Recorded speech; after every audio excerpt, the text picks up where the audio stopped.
and we aim to... Trailblazing is setting sail in Beaufort as we search through shrubs, sand dunes, and marshes for wild horses at the Rachel Carson Reserve. Right behind us we have some of the wild horses, which is so incredible. We're at a safe distance away. So Ben, what makes the Rachel Carson Reserve so special? Well, it's close proximity to the Beaufort waterfront, and it's a nice natural preserved area, if you will, that people can enjoy and experience these different types of coastal habitats. And they don't have to go very far to do it. I mean, we were literally on the boat for a couple of minutes, and now here we are at the Rachel Carson Reserve. What would you say that the horses eat? And we're surrounded by salt water, so how do they stay hydrated? Well, what you can see behind us, they're eating the salt marsh grass. They get a lot of moisture through the vegetation. There are some areas in the interior of the island where there are low spots and watering holes, if you will, freshwater ponds or puddles where they can get fresh water. But mostly they're out here and enjoying the salt marsh grass. Speaking of enjoying, I'm loving seeing the horses, but for people who just want to be one with nature, what can they experience on the Rachel Carson Reserve? Well, there's so many different types of coastal habitats all right here within the reserve.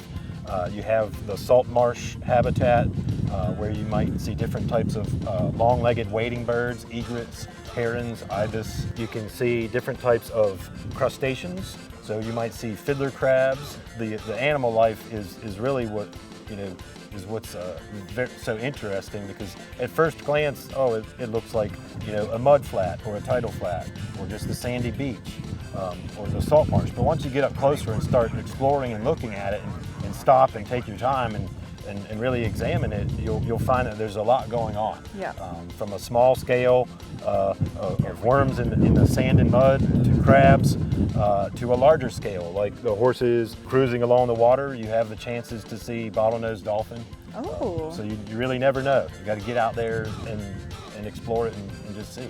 These horses are protected by law. The main thing to know is to not get any closer than 50 feet. If you keep that 50 feet distance, then everything will go smoothly. Yeah, and so people can come out here by themselves, but they can also come, like you mentioned, with the Beaufort Maritime Museum and have you be their guide. So how can they go about doing something like that? Yeah, so through our website, you can log on to our events page, and it gives you a whole list of field trips that we offer and other programs that we're doing at the museum. Ben, so we are at the start of one of the trails on the Rachel Carson Reserve. So what can people expect, and are there different ecosystems? Are there any hazards we should be watching out for? Yeah, well, first thing to do is whenever you get dropped off by boat on a random island is to look for maybe a trail marker like this, a trailhead, if you will. What is your favorite part of it, and why should other people come out and check it out?